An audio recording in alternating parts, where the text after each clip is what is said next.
Okay, let's do this. It is Sunday morning. The car's fixed. The house is clean. The office looks in pretty good shape. Added some color behind me. No, this is not a TV studio, although based on the hits, I don't know. Who knows?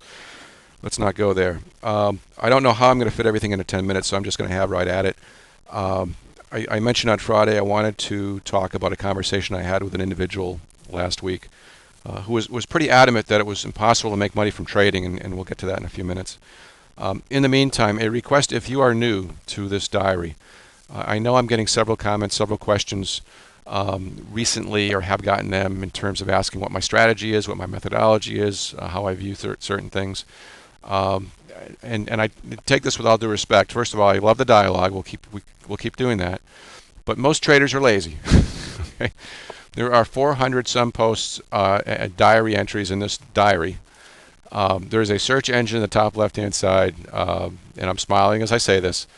Please read the book, read about who I am and my thoughts on the market. And if you still have questions after that, by all means, post away. I welcome that dialogue. But I think honestly that'll help you in the long run. It will help put current comments on a current post in perspective from a longer term perspective, and it will certainly help me a little bit too. So on that topic, though, a lot of questions lately on my system, on my methodologies, on my perspectives in the market. Um, and I've tried to point this out over the past year, and maybe I haven't done as good a job as I can, or maybe it's just because some people are new. My firm belief when I go to my grave with respect to trading is that this is not rocket science. Okay, I know that there are a lot of people making a lot of money on chat rooms and books and seminars and buy this and buy my 50-inch LCD screen and trade with me via broker, and a lot of people making a lot of money on that side. And by the way, some very solid folks, and you need that infrastructure. You need the training. You need the brokerage infrastructure. So please don't get me wrong. But with respect to how to trade, and I know this is an overused, overdone, overkilled analogy, but it is like golf. Okay, there's the club, there's the ball, there's the course. The object of the game is to get the ball in the hole in as little strokes as few strokes as possible. Okay, the object of the trading game is to buy or enter wholesale, exit retail, over and over again until the course of the 18-hole course day, however you might define that day, week, month, career, whatever, until it's over. Okay, have a cost structure in place where you're not killing yourself with transaction costs or overhead. Pick up any trading 101 technical analysis book and a $5, $9 poker book, as we've said before, and have at it. Okay. The only other missing piece, I guess, would be years of very hard work and nose to the grindstone and experience and hard knocks and all that kind of stuff. Okay. That is it. I mean, someone mentioned on Friday that they thought I might not share some of the details of my methodologies or as much as this person would like to see, because I thought I might lose an edge by sharing. Folks, I trade the most liquid trading vehicle on the planet in the S&P E-minis. Okay, I can share this with lots of people. What I do with lots of people, it's not going to change things. I can have the PGA golfers can have people watch them golf. Is it going to take away their edge? They can probably even refer some of these people to their own swing coach. Do you think it's going to take away their edge on the course? We are always battling ourselves. Yes, it's a competitive marketplace, and we're battling other people. We're really battling ourselves. If I can get the words out, that's it.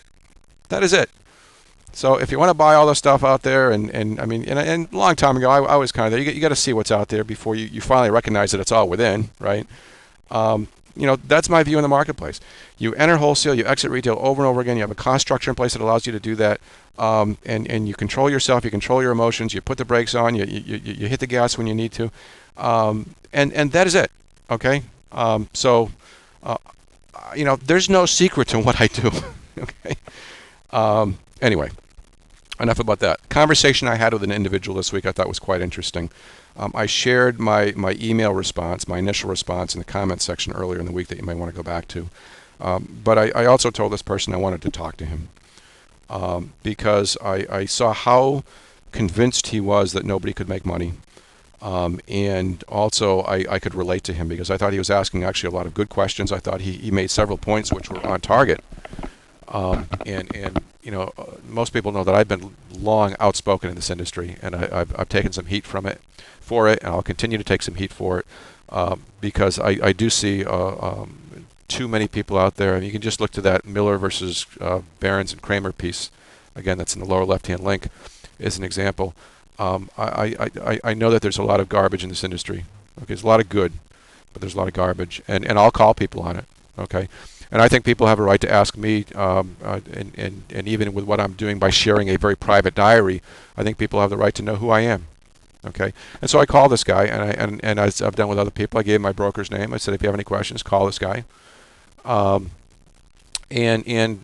again, he made several good points, but his mistake was that he said all people fail at trading. That he was convinced that nobody could do it, and what I told him basically, I said, look, first of all, just because I can't golf doesn't mean that other people can golf, can do very well, can do extremely well, make a very good living from it, and be at the top of the industry.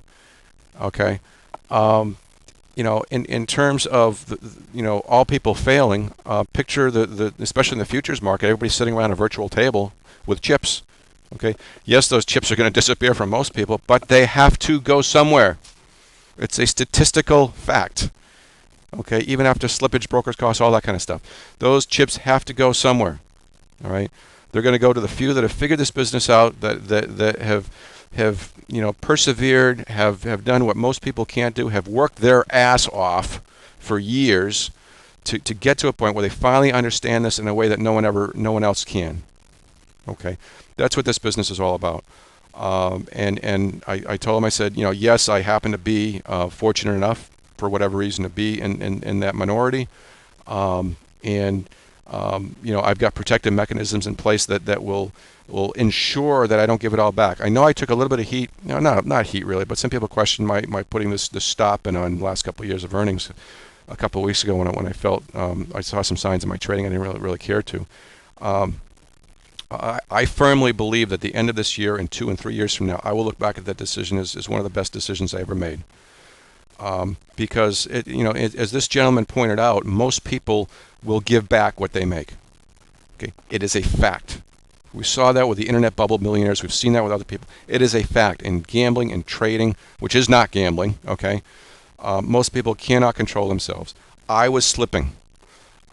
Yes, it was a profitable May. The last couple of weeks weren't, and I was flat. I was flat to slightly down. Okay, but it got to a point where for me it was an emergency, and I had to do something to stop it. Okay, and I did. Okay, most people will not do that. Most people will continue to slide, and if nothing else, never recover their aggressiveness and the psyche that they had when they were doing well. All right, time will tell whether that was a good decision or not. I feel it'll be an excellent one. Anyway, the clock's almost at 10 minutes here. This is incredible. I may do a second video. Anyway, it was a good conversation. I think I put him at ease. I mean, he understood afterward that and again, I agreed with him that there's a lot of garbage out there, and a lot of people saying that they can do certain things. But let's back up. Let's not throw the baby out with the bathwater. Yes, it is difficult. Yes, most people fail, statistically proven, well into the high 90s, 90 percentages. But it is possible if you're willing to do certain things. I am. Someone asked me if I'm going to start Twittering. No. Okay. I am a trader, and I know even some of my well-respected friends have started Twittering. With all due respect, they're not trading to the extent that a full-time trader would. Twittering is about self-promoting, about selling books, is about selling methodologies. Why would I Twitter? I trade as a living. So enough of that. Let's see. I am looking for some software that will automatically plot my trades on an order entry system, and I'll talk more about this later. TradeMaven does it, but you have to be with TradeMaven Clearing. I used to have that. Anything that will allow me to automatically plot a trade on a chart that I can go back and look at it and perhaps provide to others. I'm looking for that as long as I can keep my existing broker MF Global. So that's one thing I want to get out there. Picnic reminder, 2 weeks. I know it says Boston Bamboo, but we got people coming in from Calgary and Texas and San Francisco. It's not going to be a huge group, which I don't want. It's going to be a nice, cozy 20 people or so. Please RSVP if you're coming to Boston Bamboo at Comcast.net. I'll have more later. I got to cut it off. We'll catch you later.